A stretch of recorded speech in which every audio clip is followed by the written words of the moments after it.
بسم الله الرحمن الرحيم وأنذر به الذين يخافون أن يحشروا إلى ربهم ليس لهم من دونه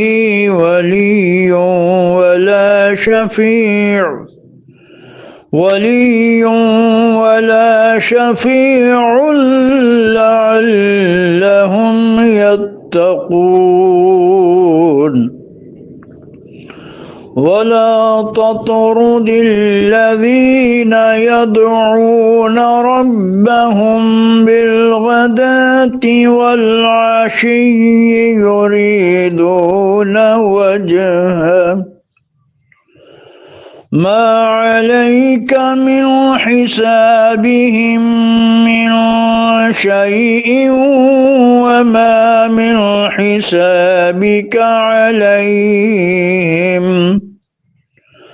عليهم من شيء فتطردهم